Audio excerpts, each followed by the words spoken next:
We begin in France, where President Emmanuel Macron has rolled the dice on his political future after being trounced by the far right in the European elections. He's called a snap national poll for later this month, following a major victory in the EU vote for Marine Le Pen's National Rally Party. It's projected to take over 30% of the nationwide ballot. That's more than double that of Macron's Liberal Renaissance Party. This was a political shock that nobody had been expecting. The French president addressing the nation, announcing a snap parliamentary election. A political gamble that came after exit polls had revealed his party was on course for a hammering at the hands of the far-right National Rally. This is a serious and weighty decision, but above all, it is an act of trust. Trust in you, my dear compatriots, in the ability of the French people to make the just choice for themselves and for future generations. That announcement followed an election challenge from this man, Jordan Bardella, the president of the National Rally Party, who described Macron as a weakened president, as he called for him to take the country to the polls in front of jubilant party supporters. He and party leader Marine Le Pen had been banking on growing public frustration with the French president and his policies to deliver a result at the ballot box, and they're now focused on securing an even bigger victory. We are ready to exercise power if the French trust us during these future legislative elections. We are ready to rebuild the country, ready to put an end to mass immigration, ready to make the purchasing power of the French a priority, ready to begin the country's reindustrialization. And the battle lines for what comes next are already being drawn. These anti-far-right protesters in Paris's Place de la République giving the first indication of the fight ahead. A fight that the French president has cast as a struggle for the soul of the country. Let's bring in Marta Lorimer here. She's a fellow in European politics at the London School of Economics, and she's an expert on far-right politics in the European Union. Thanks for being with us. Marta, how big of a surprise is Emmanuel Macron's decision to call snap elections? Well, Emmanuel Macron's decision to call snap elections is actually quite surprising, because for months Macron has been saying that this is not a national election, it will not have national consequences. It has been Marine Le Pen saying that this should be treated as an election that will have consequences on the government. So it was quite a surprising decision, precisely because it went against everything that he had been saying during the campaign. And it also looks like a political gamble of sorts. Now, Macron is saying he's confident that the French people will make the right choice in the snap poll. But what does he mean by that? And what can he expect to gain from this move? It's quite an interesting question, because it seems like he expects that people will see this election as an election that pits a reasonable center against an extremist far right, and that people, when given the choice between the far right and the center, will decide for the center. This might not actually work in the way that he thinks he will, and there is a risk that the National Rally could end up with a much bigger delegation than what they have right now, and potentially even in actual government. Now, Emmanuel Macron is not due to leave office until 2027. That would be his second and last term. If Marine Le Pen's far-right National Rally Party were to win the French parliamentary election later this month, that might put her in as prime minister. How would that work? It would probably be quite uncomfortable. So this is what the French call cohabitation. It is not unheard of, but it hasn't happened since 2002, when the length of the parliamentary term and the presidential term were basically made the same. Until 2002, presidents were in place for 7 years, parliamentary majorities were for 5 years.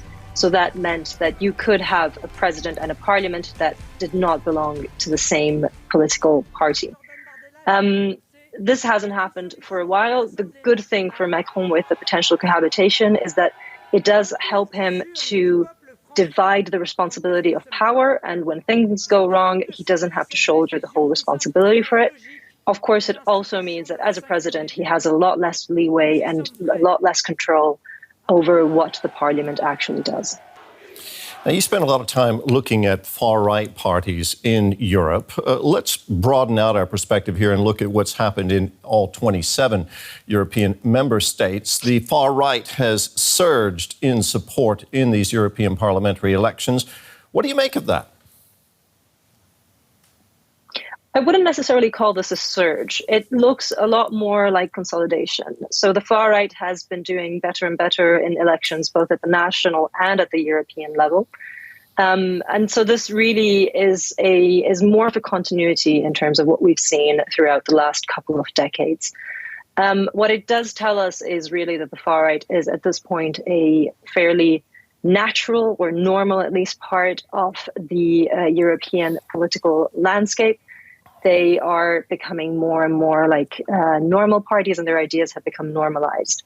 And this is also beyond how well they have done, because a large part of the mainstream has also started adopting some of their flagship policies. Marta Lorimer from the London School of Economics in Paris, thank you very much. Thank you.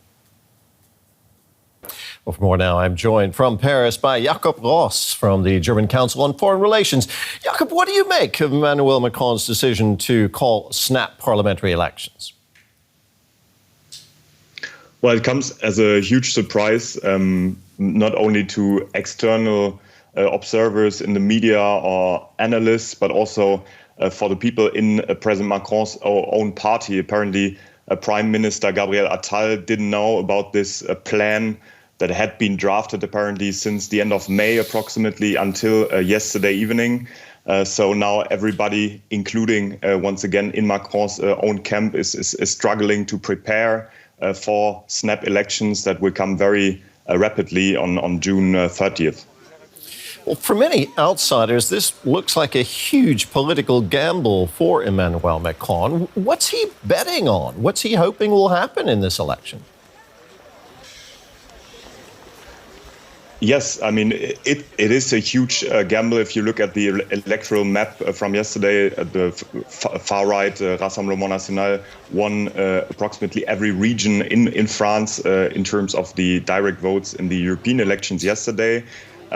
President Macron, first of all, does not want to end up as a lame duck within the 3 years remaining until the next national elections, presidential elections, and what would have been the legislative elections. And he hopes to once more and one final time to mobilize French voters to unite against the far right, to build a national front or Republican front, as he calls it, and to unite with parties on the center right, les Républicains, with the socialists on the center left, to avoid having the far right with Marine Le Pen and Jordan Bardella coming into what could be the prime minister's office in Matignon, and then in 2027 winning the presidential elections. So Macron seems to be counting on the centre-left and the centre-right to come together in this snap election later this month to keep the far-right out of power in France. Do you think that Macron is really reading the political mood in France correctly? Well, there's certainly a lot of doubt about this since he didn't read the mood correctly in the past elections, the European elections right now. His lead candidate, Valérie Ayers, struggled, and then President Macron himself, his prime minister, Gabriel Attal, both intervened at the later or late stages of this electoral process. It didn't turn the tide. As you said before, the Rassemblement National dealt a crushing defeat to the presidential camp. So many people, and many people in France, are really at shock to a certain degree and are thinking that this is too big of a risk to call these elections in the current situation. Well, now Macron is likely to stay in power, as you mentioned, until 2027. That's when his current term ends. What if the far right does win the parliamentary election later this month and their candidate becomes prime minister? Who would have the upper hand there politically? Well, that's the big question. I mean, there's only so many precedents. President Chirac in the 1980s, 1990s co-governed with the socialists. Then there was one other instance of what the French call cohabitation, so a president from one party who lost the majority in parliament and is thus forced to make a coalition with another party. President Macron would certainly guard the upper hand in terms of foreign policy decisions, security policy, which is probably a big important thing for Europe right now, for Ukrainians watching these developments with the war ongoing.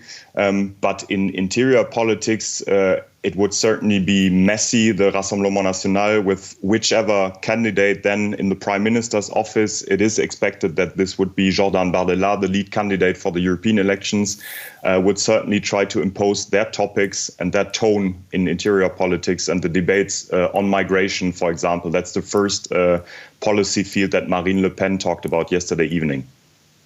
Jakob, thank you very much for taking time to talk with us today. That was Jakob Ross from the German Council on Foreign Relations in Paris.